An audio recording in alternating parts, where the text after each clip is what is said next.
verify we're live. Okay. Can you just verify? Sure. Let me double check. God bless you. Bless you. Allergies. Yes, he does. No, just when I'm on the show, I'm allergic to everybody. All right, here we go.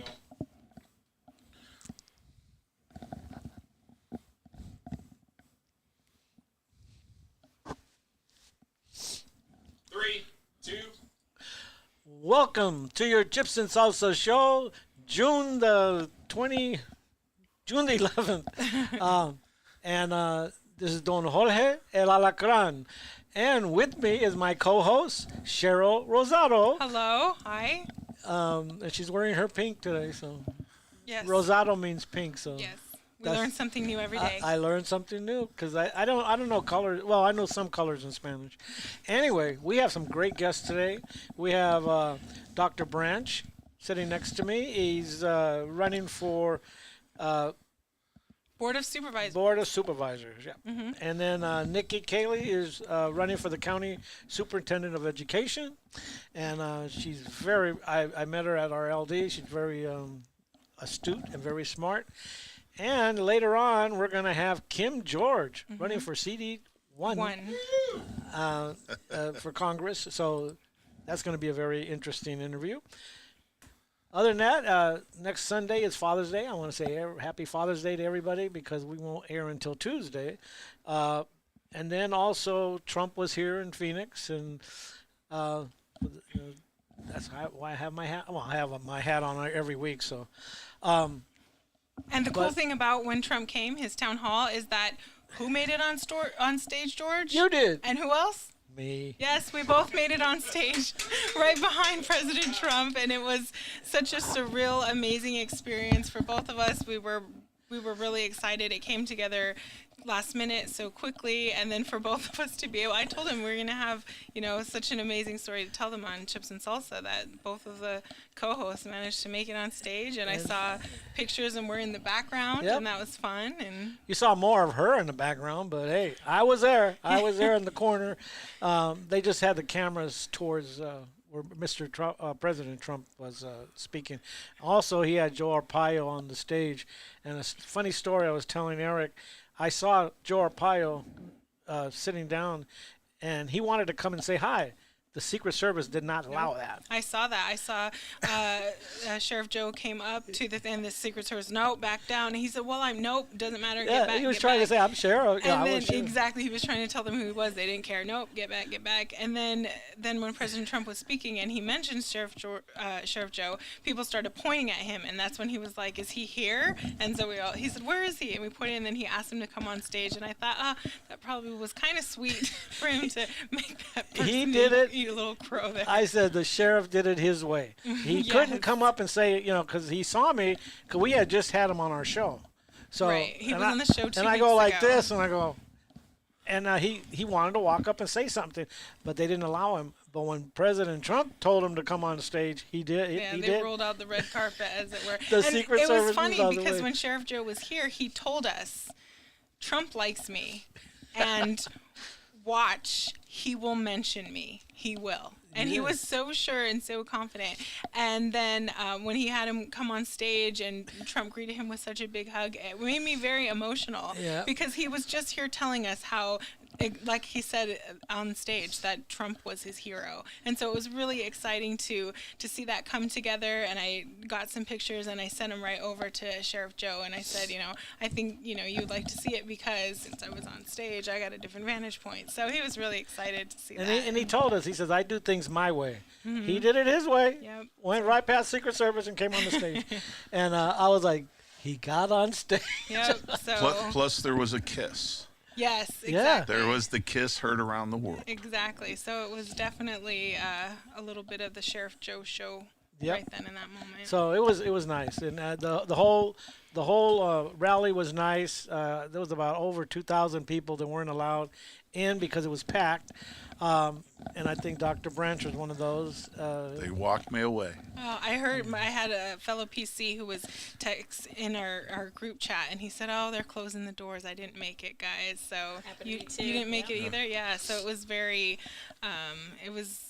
high demand too. And I figured because Trump holds rallies and thousands show up, and I thought that like the church only holds like I don't know 3,500 or something. So And that was on a Friday, right? that was Thursday. That was a last Thursday. Wednesday or Tuesday, a friend of mine texts me, says, "Are you going to the rally?" I go, "What rally?"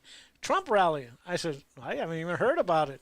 He said, "Yeah, I heard it on Channel 15. I got tickets already." I said, "You got tickets already?" I went everywhere and I got tickets, and I got them through my contacts. I ended up being on stage. My friend ended up outside. It was one of the 2,000 was there. Yeah. Because he's texting me. I'm outside waiting. I go, "Oh." So those 2,000 outside, we had tickets too. Yeah. Yeah. I'm just letting you know. Yeah, you had Yeah. tickets. You were just, well, we thought that, of course, if we have tickets, we're going to get in. Yes. Right? And that didn't happen. But a cute story about Sheriff Joe's a good personal friend of mine.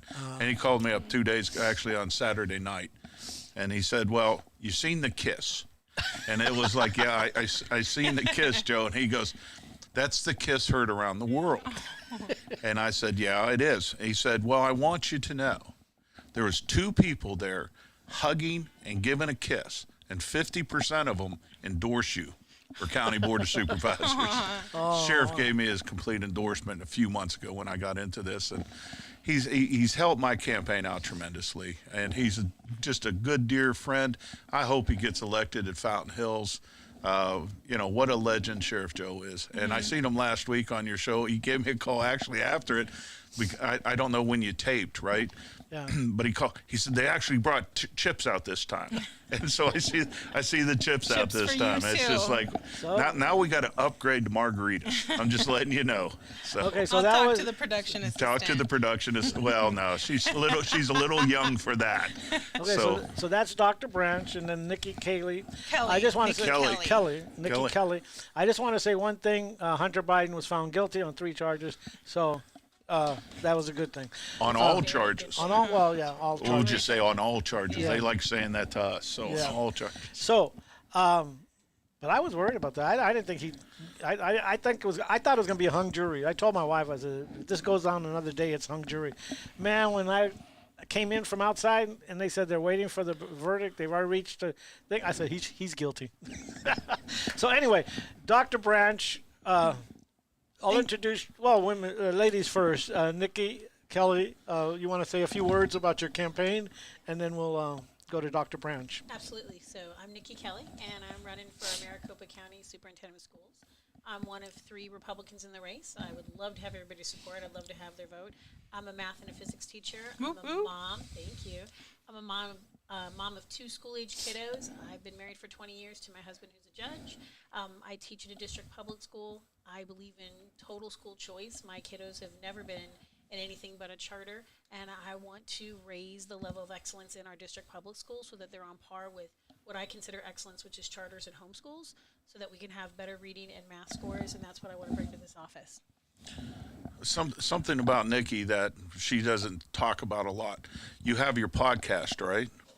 She had a podcast, her and her husband, before it was even called a podcast. Oh, really? The first time I ever sat in one of these studios was over when they had Right. that. And her little daughter was about this big.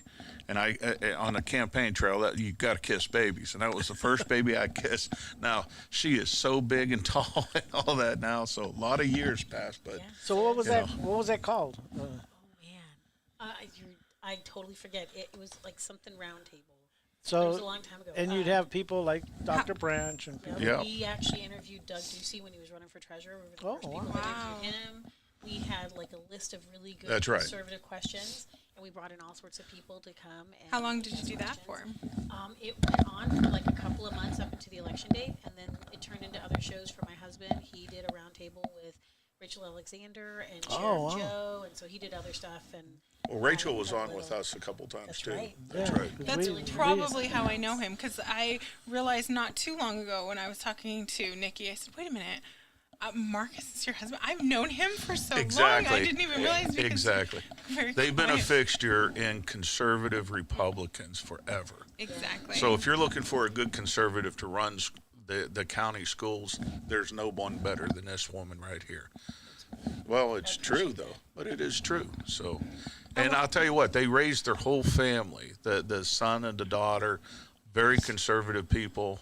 Son loves barbecue. That's all I know. He just loves barbecue. he's a football player. Important he loves things. God.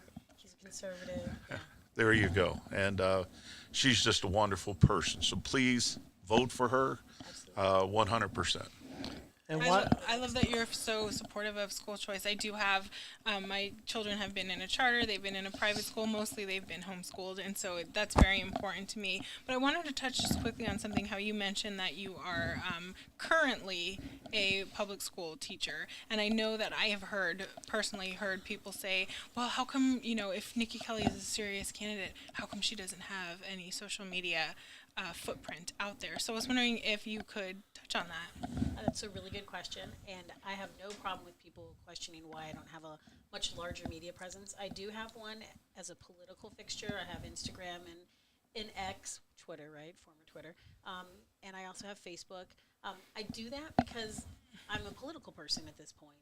But while I'm a teacher, I'm very private when it comes to my family and pictures of my children online, and I don't want my students to know personal things. I don't think teachers should be out there a lot on social media, because I think there should be a very distinctive line for teachers. That's why my students they know my first name, but they don't call Mrs. Kelly by her first name.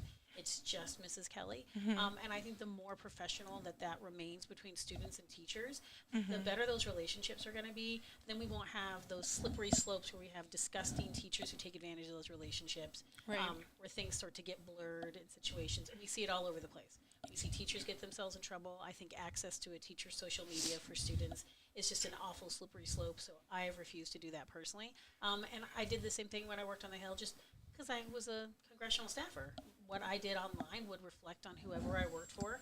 So I'm a very professional person, and I always think about what I'm doing, how does it reflect on whoever I worked for, whether it was Sal DeCiccio at the City of Phoenix or when I worked on the Hill in D.C., just because I wanted to make sure that, I never blurred those lines or did anything that was inappropriate that would just bring, bad intentions or I just don't want that kind of footprint online. Right. I think it's just unprofessional. I think that's really, really important. And especially, I know that when I was a student in school and my teachers, there was a huge divide, a gulf between the students and the teachers. They were, they were adults, they were grown-ups, and they were just different. And now you see these teachers and they're pals with the students, they're friends with the students. And like you said, if you maintain a level of professionalism, then that gulf remains. And if you don't, and then it's the slippery slope, and that's where a lot of issues happen. And I think that's why we hear about things like teachers taking advantage of students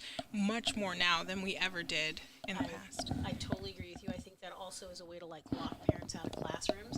I don't want parents to be out of any conversations. I think the more that teachers try to become pals, or it's this friendship that it shouldn't be, especially social media, those things I think push our parents out. And the more that we put our parents into conversations, the more we keep them into the classrooms, the more we bring that relationship in, I think the kids are going to be safer. I think they're going to be well-rounded. I think teachers will know where their limits really sit, that the privilege they have with somebody's child begins and ends at a bell.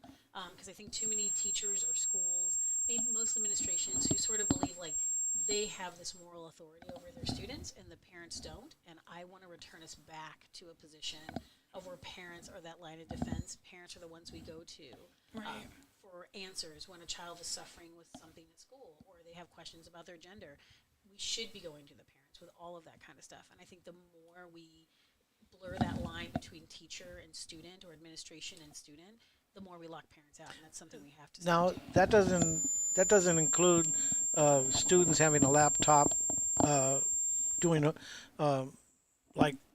doing homeschool after school, like homework and stuff, when the teacher interacts with them on the laptop. That's different than the social media you're talking about. I definitely am talking differently about the social media. I think we do have to be careful when it comes to like school laptops, because like I have students that chat with me on Teams, but it's a school sanctioned chat window, right? And It's they can recorded, email me. it's saved. Exactly. So anyone, well, maybe not anyone in the public, but at least your superiors at school, they have access to look to see what you are telling the students and what the students are telling you. It's not a private conversation. Right, and it never should be. There shouldn't be these terribly private things going on between administrations or counselors with students. I think again, we're locking parents out when parents need to be right in the middle of it all. Those are their children. They don't belong to the schools. They don't belong to the counselors.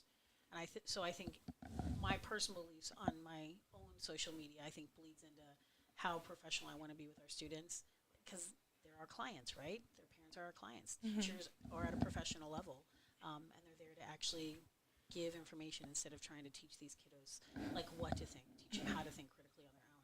And if we keep blurring that line, that won't happen. Okay.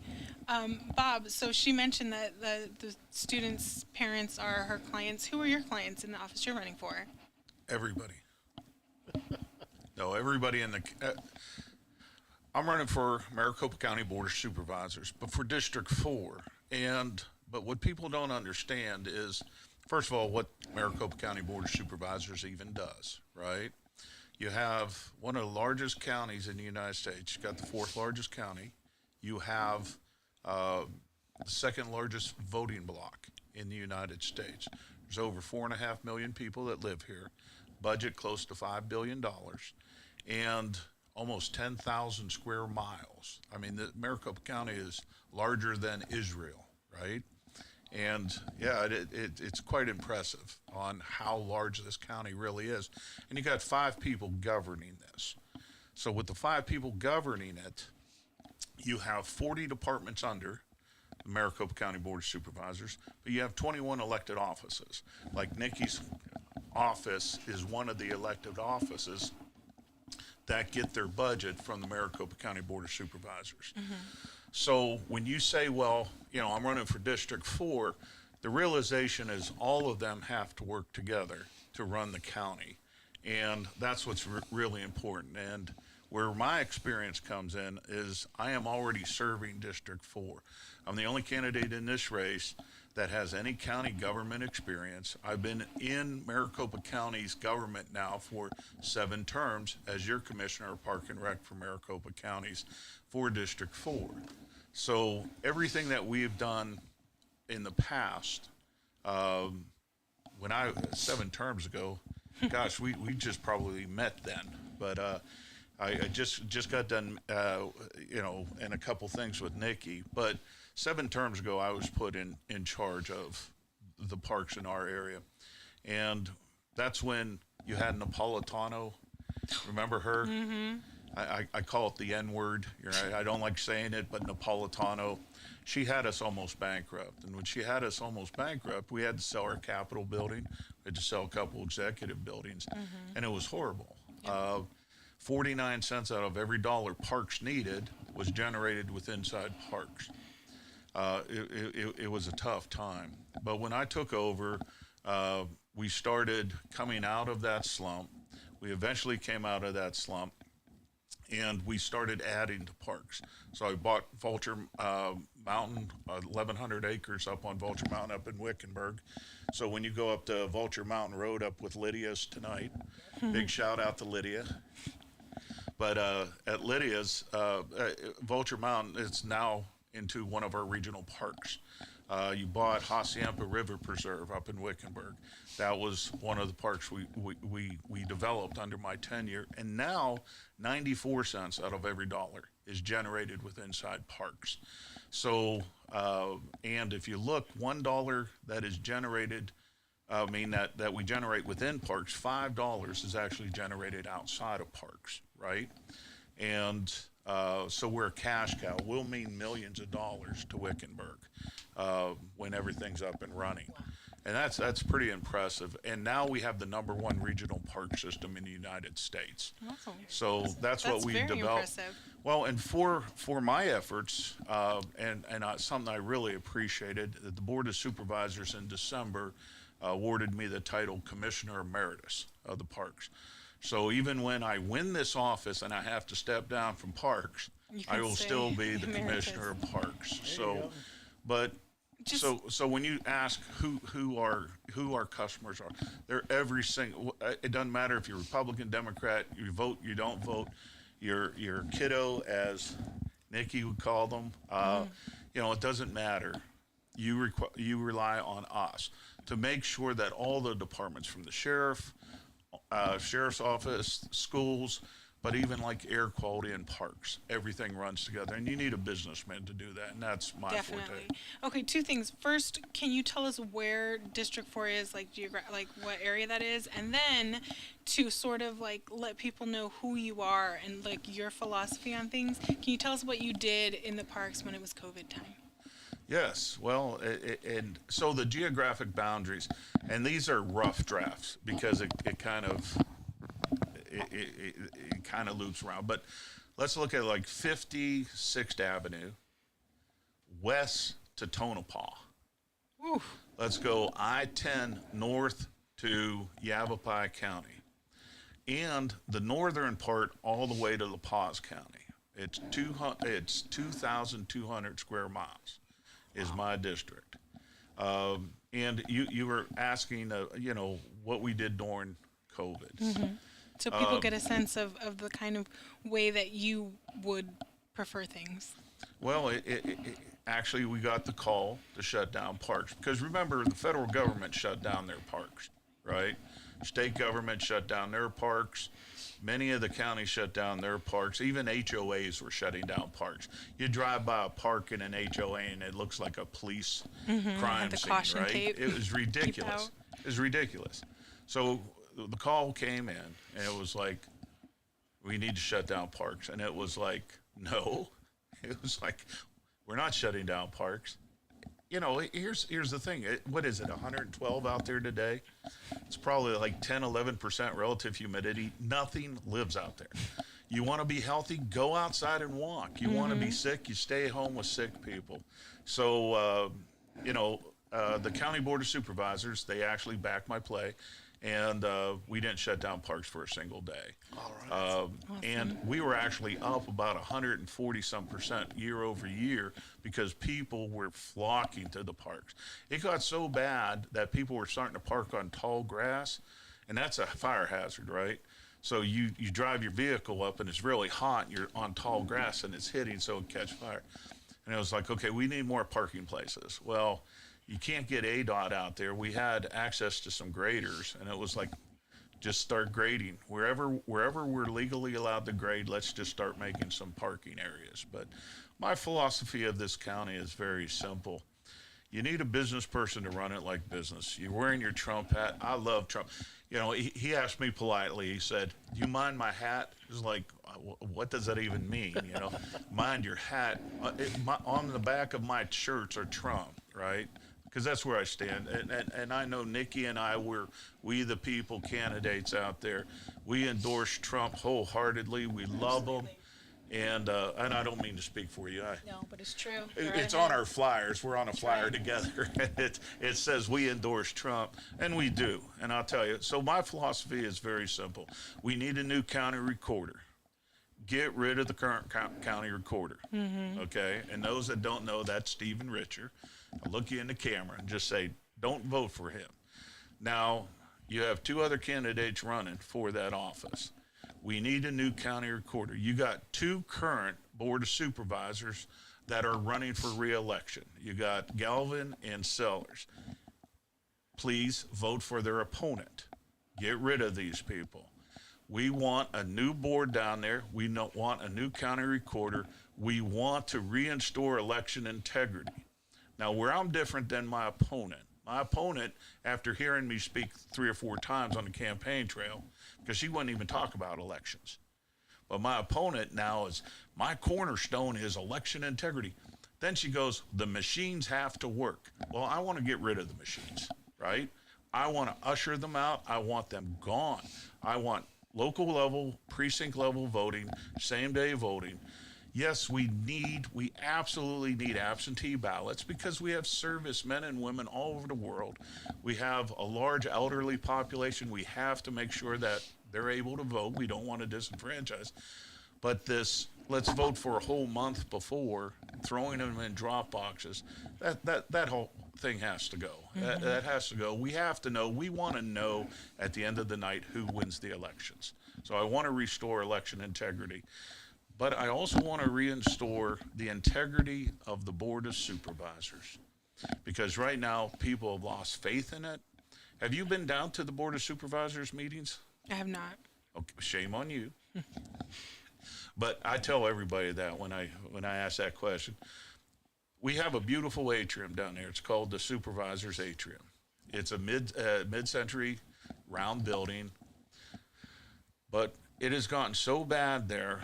What they've done is they took away a third of the seats. They built a large wall between them, the supervisors, and the people. And they have lined it with sheriff's deputies. Now, Sheriff Joe Arpaio's a good friend of mine. I love sheriff deputies, by the way. Please let's elect a great sheriff this time. But that Board of Supervisors atrium, you know, I joke around because it sounds like Ronnie Reagan, right? Mr. Gorbachev, tear down that wall. We need to tear down that wall. We need to restore that atrium to its full glory. We need the people to feel comfortable to come in here because that is their First Amendment right? Yep. To come in and address their government, their grievances. Absolutely. That's the First Amendment right. And right now, there's so much fighting between the people and the Board of Supervisors. I've seen the meetings online. They get a little heated. Well, and I got a little emotional because I went down there. I've been down there a couple times. Well, I've been down there dozens of times, but just recently. And the first time I seen that they actually built that wall, I wasn't even going to speak. And when I seen it, it was like, I have to say something because I didn't feel welcome. I have been going down there. Like I said, I'm a political appointed by the Board of Supervisors. They put me on my board 7 times now. And I've always felt welcome, but that time I didn't feel welcome. I mean, we had sheriff's deputies. Right, we have to change that culture then. They have to change that culture. And electing you would be the first step, correct? It is the necessary step. So how can people reach out to volunteer for your campaigns? First Dr. Branch and then Kelly. Well, to reach out for our campaigns, it's vote4branch.com, vote the number 4branch.com. You can volunteer, get involved in it. You know, the phone number is 602-334-6519. That's my cell phone number. Give me a call because we're grassroots. We need volunteers all the time. So get involved and let's change this county. Let's, you know, and right now Maricopa County is kind of the butt of the joke of the world, right? As far as elections go. And we got to stop that. Yep, let's change it. Let's do it. Nikki? So to help me on my campaign, absolutely. I definitely need a lot of volunteers. Both Bob and I are out pounding signs personally. We've got some wonderful people that are helping us. We need more help. To get involved in my campaign, it's votenikkikelly.com, votenikkikelly.com, and cell phone is the same for me, not his number, but 480-842-2049. And donations? Yeah, absolutely. You can go right to my website. They can donate right online. I think they can do the same thing for Bob. Absolutely. And thank you for bringing that up. Our opponents, they're well funded because they're the establishment, right? My opponent could raise more money in an hour in Washington, D.C. than I can raise an entire year. So I'm asking you right now, because we're getting ready to go on radio ads. Our radio ads are $40 an ad. Sponsor one ad at least. Or if you can sponsor 150 ads, that'd be good too. Yeah. Well, yeah, you know. But, you know, in both of our races, you can donate a maximum $6,650. Or you can donate $1. Either one works for us. Just get online. Please do it. Okay. Sounds like they would appreciate help and accept any and all help. So Thank you. I was looking down and I see that LD22 is having a meet and greet for their candidates. They have a full slate. They have Steve Robinson, who's running for LD22 Senate, and then BJ Griffin and Diana Jones. They're running for LD22 representatives. So it looks like they're going to have a meet and greet at the park in Avondale at Roma Park this Saturday, June 15th from 10 a.m. to 2 p.m. And if you can help them out because they are clean elections candidates, so that means they need those $5 donations. And the sooner they get them in, the better for them because they get their money earlier and they can start using it. So if you are in LD22, they can take the $5 donations, I believe, from any party as long as you're in LD22, right. So definitely you want to stop by, give them, that's a very blue district, so they need all the help we can get. I know I'm in LD11 and it's a very blue district and our candidates always need all the help they can get. So $5 might not seem like that much, but it makes a world of difference to these grassroots candidates. So and all candidates are invited to that, by the way. That's right. And we received it as well, and we believe that we're going to be doing it. You need to, people, go down there and give them $5. I mean, in all seriousness, you don't have to drink your Starbucks in the morning. You know, I don't drink at Starbucks at all, but, you know, you don't buy your can of beer the night before. Just go down there and give them $5. And both Diana and Griffin, they're both wonderful candidates. Oh, yeah. They are. I've met him personally at 22, and I've gone there several times, so you guys have been so gracious. Yeah. And Steve's our chairman, and he's been doing a great job in LD22. One thing I wanted to mention, Dr. Branch, those computers that Maricopa uses, they got the site book, they got the Dominion tabulators, everybody's heard about those, and they got the printers. The printers were updated because I did the presidential preference election. I'm a troubleshooter from Maricopa County, so you're firing my boss. But anyway, well, no, who's firing? Oh no, whoever's running against him is firing him. Scott's wondering about that, but yeah. No, but the printers have been updated. They have fans on them to help them cool them down more. The tabulators are working a little bit better. What's not working now are the site books. The site books are working, but they're blacking out. And this was a small election. And they're old too. And that's what I was getting at. Yeah. Somebody was telling me that when they purchase electronic equipment, they have a year span, like maybe 10 years, 15 years. It's reached the span where the site books are going to go out because they were going out during the presidential preference. Yeah. And we only had a few polling places open. For the primary, they're going to triple that and quadruple that. So they're going to use more site books. I see the problem coming up with the site books. And mark my word, I've been doing this a long time. you heard it on Chips and Salsa first. Yes. When the site books crashed, just like the tabulators did last cycle, But they know we about called it. it. They know about it. Don Jorge, he predicted it, right? They know about it. Well, but here's the thing. So maybe it's something. In 2018, Adrian Fontes, in his first election, and I was involved in this, did not have the polling locations open up on time. 11% were not open on time. Many of those weren't open up until 11 o'clock. I know this because I was in a race and I ended up, losing by 249 votes. So that stung. But that was his first race. So what they said is, if that was the problem, then let's let people vote at other locations. All we got to do is print out the ballots. Well, I thought that was ridiculous. Instead of looking at Fontes and say, fix the issue and be open on time, right? We got away from precinct level voting. And we don't want to we got now voting centers. And it's just like, we got to get rid of that. We got to get back to precinct level voting.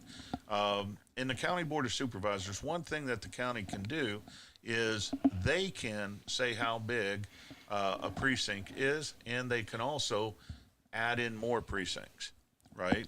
So for these larger precincts where you're saying, well, it's going to be impossible to count the vote by hand, then let's make them smaller, if that's what we need to do. But we need to get rid, machines are screwing it up. And I'll give you in the presidential preference, right? So the new law is if you go pick up the ballots and you go bring them in, the early ballots that are cast those days, you have to count those. You have to count how many there are. Then you send them down there. So they counted how many they are, sent them down to Runback. Runback counted 2,000 more ballots. Stephen Richards' response was, people do not know how to count. And it's just like, seriously, is that our answer, right? There's a discrepancy between the people counting and the machine counting. And that's why we need a new recorder. That's why we need a new recorder, and you need a new board of supervisors. Exactly. So, and in CD1, Kim George is hoping to get us a new U.S. rep. So, hi, Kim. Thank you Hi. for joining us. Well, thank you for having me. Nice to be here. What would you say is differentiates you from the incumbent that you are running against? Wow. A lot of things, actually. So thank you again for having me. Yes, I'm running in Congressional District 1 against a 7-term incumbent. And that's the first thing, right, that differentiates me. I'm new to this. And I think 7 terms is too many. Excessive. I think it's time for a change. And I think that, and that's what I am. I'm a change. I'm a new face, and I have experience that I like to bring to the table. Yes, I think it's, and I like to start off by saying this, that it's not anything personal. I think he did some good work in the beginning. He was a member of the Freedom Caucus, I think a founding member possibly. But he did quit the Freedom Caucus. And I think that I've been knocking on doors for months now, and talking to people, speaking in living rooms and backyards and LDs, you name it. And I'm told over and over again the same thing, that the congressman is no longer present. He's not effective. And he gives great speeches on the floor with his poster boards and tells us how high the debt is and, how much we're borrowing every second. And that's good information, but we need a fighter. We need someone that's in Washington that's representing the people. And that's who I am and what I plan to do. Right. So you can promise us right now you're not going to forget everyone back home if you're off to D.C.? I absolutely promise you that. And, it's funny because I'm retired, and, I retired from that, with the government for 23 years, went into the corporate sector, 2 Fortune 500s for 5 years after that. And last November, I left my well-paying job with a bonus to do this, to run for office. And, so I could retire and read a couple books that have been sitting on the shelf for a while. But I just decided, just like, these guys with their positions and the elections and education, I just decided I can't sit idly by any longer. We've got, my platform is national security, and our national security is in jeopardy. And it's not just the borders. Borders are my number one concern because of the work I've done. And, we've got some serious problems. And if we don't act now, we're going to have issues. And so, we've got all kinds of national security problems. Borders, obviously the economy is a mess, $35+ trillion in debt, and that's just climbing every single day. Unfortunately, yep. I mean, can you imagine we're borrowing money to pay the interest on the debt? If our bank accounts, if our checkbooks, if we didn't balance those, we would be in a world of trouble. What about AI security? Intelligence. Artificial Artificial intelligence. intelligence. Yeah, and I know the sitting congressman is big on that, and he's been talking about that quite a bit lately. I mean, obviously, artificial intelligence is here; it's not going anywhere. But it's dangerous, and we need to be really careful with it. And I've got a lot to learn about that. But I know it's something it's here to stay. But we've got to be really careful with it. We can use it for the good, and we can use it for bad. And I'll tell you, our foreign adversaries, if we don't get a handle on it and we don't make sure that these things are absolutely strictly regulated, monitored, it can be used against us for nefarious purposes. So not just from a national security standpoint, but from an economic standpoint. So, yeah. Yep. And there's lots of different issues that call the regular people to activate them and get them involved in politics. You never really know what issue is going to be someone's passion project. And so I did think that despite you being new, you were obviously viewed as a threat because they tried very hard to bounce you right off the ballot, didn't they? They did. How'd they do that? I mean, well, so beside the incumbent, there is another candidate in the race. My focus is on the incumbent. Right. So I'm not really addressing that, but there is another candidate in the race, and he sued me, and he actually asked me for a meeting and told me if I didn't drop out, he was going to sue me. So he let me know that was going to happen, and I thought it was a bluff, and I waited a week, and sure enough, it wasn't a bluff. He did sue me. He took me to Superior Court. Same party or? Oh, Yes, same party. same party. Yeah, Mhm. he broke Reagan's one of his first, Commandments, yes, Reagan's exactly. commandment. So, he sued me and alleged that my signature gatherers, the people that help us gather signatures to get on the ballot, that they were invalid and weren't supposed to be gathering or approved to gather in the state of Arizona, which was not true. They were. Wow.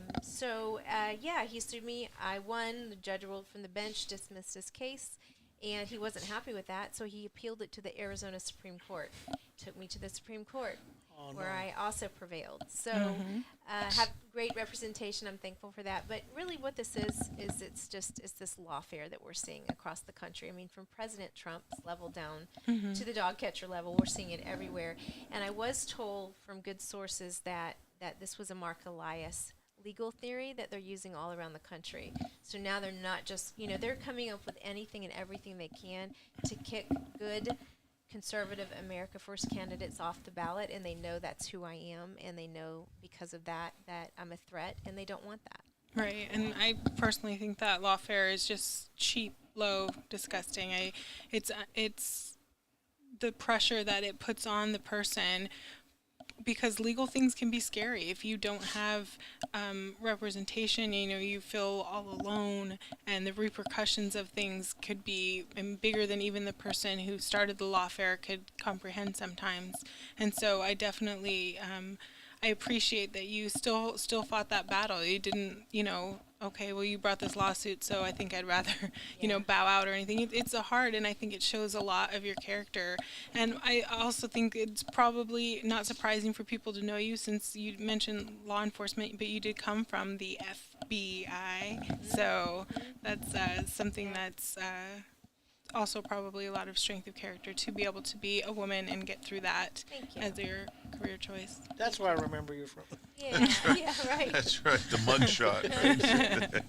Right? I appreciate you saying that, because I have to be honest, it was emotional, it was stressful. I'm not used to being the defendant in a lawsuit. And, I did nothing wrong. I worked hard. I knocked on doors. We talked to people. You do all these things to get your platform out. And who are you? And living rooms, backyards. I went everywhere. And here this happens. And it wasn't even authentic. It was just something that was created to try to kick me off and intimidate me. Right. And it's like, that life is not fair. We understand that. But this is just so, in my opinion, disgustingly unjust. Yeah. That's what it is. It's not that, it's not fair. It's unjust. And that kind of thing, it just does not sit right with me. May I ask a question?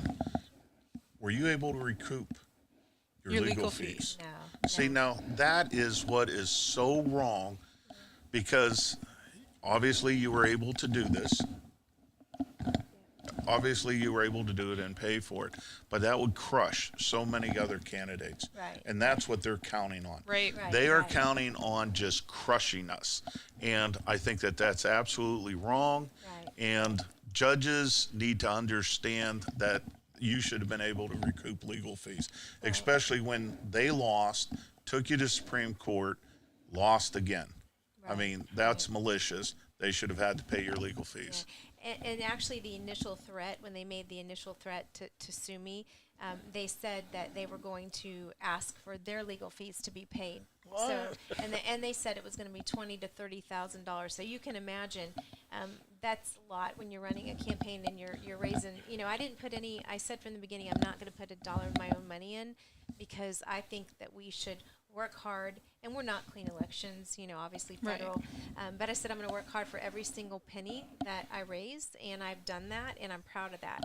And they knew that. That's exactly what this was about, the intimidation factor. But thank you for I appreciate that, because it was emotional. It set me back, not only just mentally, physically. It was a surprise, and life's not fair, but it shouldn't be happening. It shouldn't happen like this. We should compete based on merit and hard work, not based on who has more money. Or who's willing to stoop low enough to hire a, Right. I won't say cricket attorney, but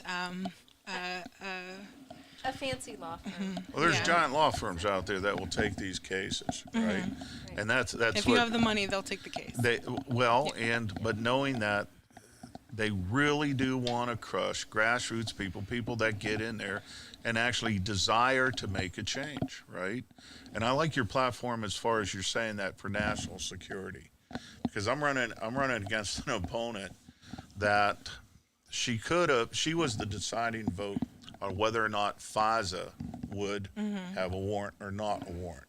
There was 212 Congress for having a warrant. There's 212 against having a warrant, right? And there are Republicans and Democrats on both sides of that. That's one of the first times I've ever seen that. My opponent didn't show up to vote. My opponent tweeted out or texted out, whatever X is now. She just says, "Oh boy, have a touch of the flu. Sorry I couldn't make it to Washington today. But I would have voted to get rid of it." It's like FISA now is the law of the land because you didn't show up to vote. That should automatically disqualify her from any office. That's the way I look at it. And yeah, I'm military. Okay, so yes, I'm a veteran. You got service and you're FBI, my gosh. And so your service before self, 100%. 100%. So if there's going to be a tough vote, they wheel Dianne Feinstein on her, I mean, literally, Right. it is literal deathbed to vote. She was dead 4 hours after that vote. But that's how committed they are. Right. So I find it a little, I don't know if amusing is the right word, but for you to say, like, she just had to show up. And then also for you, Kim, to say that, like, as for the legal thing, you had to show up. You know what I mean? So, like, showing up, it's important. You know what I mean? I feel like people don't, well, you need to fight this, and you do need to do those things, but first, you got to show up. Right. you got to show up. Yeah. Exactly. And why would she be running for a lower grade office than what she was? Because she was in Congress, and now she's running for county supervisor. She is. And isn't that less pay, or it doesn't make Well, sense? Well, it depends how you look at it. So, what the Arizona Republic reports is her retirement that she got from the state, because she's in the state house and the state Senate, right? If she just serves 3 years in this office, her retirement goes up 500%. So it's and that was because a lot of people were saying, well, wait a second here, why is she running? She just said that she's leaving Congress because she wants to spend time with her family. Well, before she even leaves, she's still in Congress. She's running for this office. And the question was, why? Well, then the Arizona Republic answered that question. That's not coming from me. That's the Arizona Republic. And it's kind of insultive to me. And she's got the Congress thing down pat, though. We had a function out at, what was that? The Arrowhead Republican Women on Saturday. They asked us 7 questions. 3 of her answers were, well, I'm the kind of person that I like to do my research and I like to get all the parties together.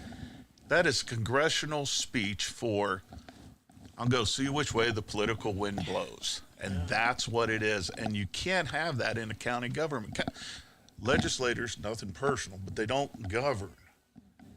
These boards govern, right? Because you all make the laws and you set the budgets. We have to live within that and govern within that. And my opponent, I'll tell you what, she missed the FISA vote. She's the one that she voted with the Democrats to start this national database on COVID to track us. That, HB 550, she voted against. So did Congressman Swiker. And that was going to be my next sentence. Voted against Andy Biggs, Paul Gosart. Your opponent and my opponent voted with Rahul Grijalva. I mean, if you're doing a vote and you're voting with Rahul Grijalva, you're voting wrong. I mean, Right. But she came back, and so did your opponent. Say, no, we didn't. We didn't vote for that. Then it was like they blame their staffers. Well, then, and Debbie, I mean, my opponent blamed their staff. And it's like, you can't do that in county government because you don't have, it's you. It is you. You're the one that's got to know this. But yeah, that And COVID database. Is even with outrageous. that, it should always be the buck stops here. So, you know what I mean? Like, to blame a staffer is kind of ridiculous. Right. Even if it's true, it's the buck stops there. And I think you do need to make sure that you get that balance of, you don't want to, whatever way the political wind blows, but at the same time, you do need to know your people. Like how you said, like, that the incumbent is not present. He's not present with the voters. If you are present with the voters and you've spent time with the voters in your community that you represent, you don't need to check which way the political wind blows because you know what your people want. Right. And that's who you're representing. So Right, that's the whole point, right? That's what exactly. the founding fathers wanted, is they wanted us to go back to Washington to represent we, the people.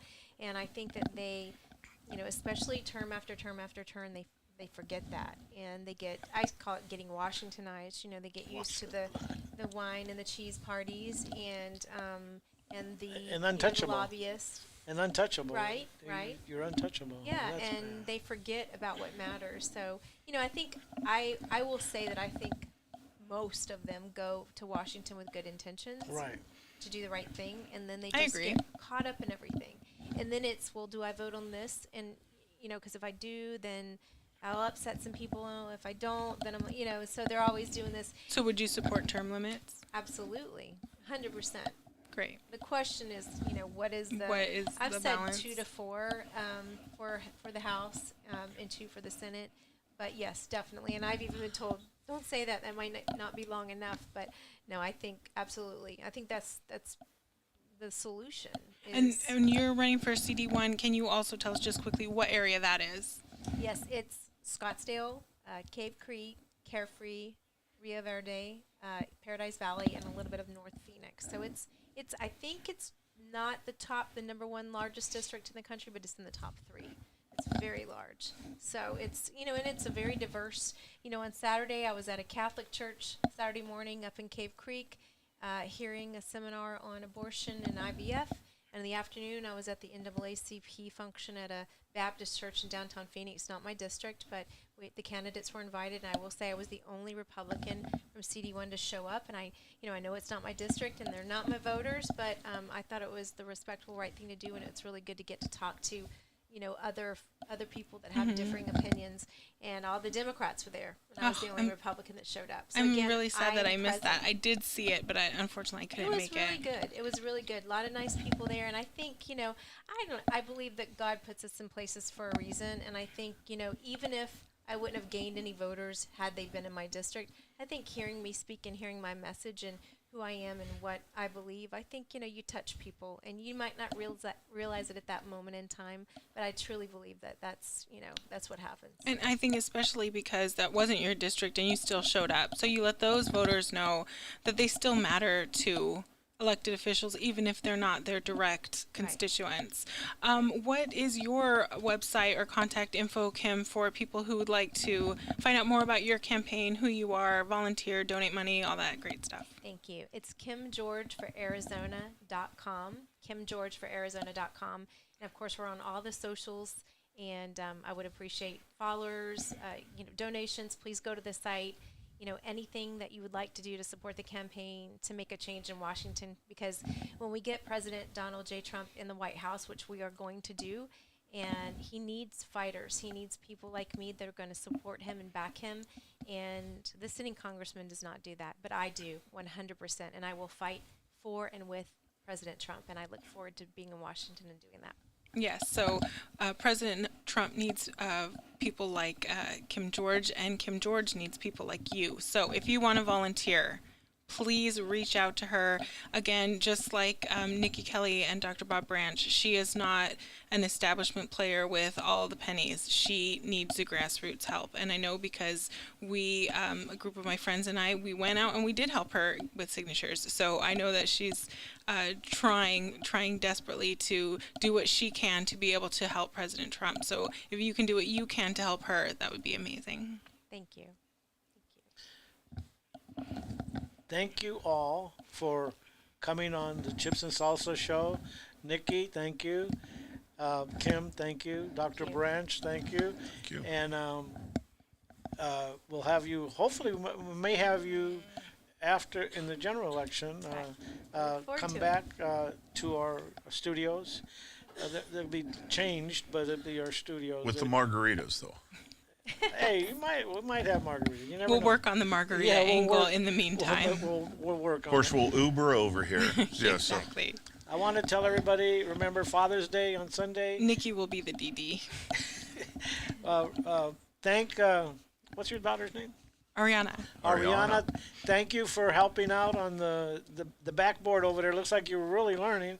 And our Eric, our producer, director, thank you for everything you do. Next week, I'm actually on vacation, so way. I have Jacob Chacon from Turning Point Latino Coalition, and he's going to be sitting in for me. So it's going to be George and Jacob, gonna be the the George and guys. Jacob show next week. So I will see you guys in a couple weeks, and we have some great guests next week. Though we have Abe, and we have Shelly Boggs, and we have That's Abe Hamadeh Jerry Sheridan. and Jerry Sheridan. Jerry Sheridan for Maricopa County Sheriff. And all the people, watch your kids around water. If they're in the pools, designate somebody to watch them around the pools. Don't leave kids or pets unattended in your vehicles. Please, it's hot out there, and we're having a lot of accidents out there. So be responsible. Be a responsible parent or responsible guest or a friend of somebody. So, again, watch your kids around water. Have a blessed weekend or week. And we'll see you next Tuesday on the Chips and Salsa show. Again, we're going to have Abe Hamadeh, Sheridan, Jerry Sheridan and Jerry Shelly Sheridan, Boggs. and Shelly Boggs. Bye. Thank you. Thank you.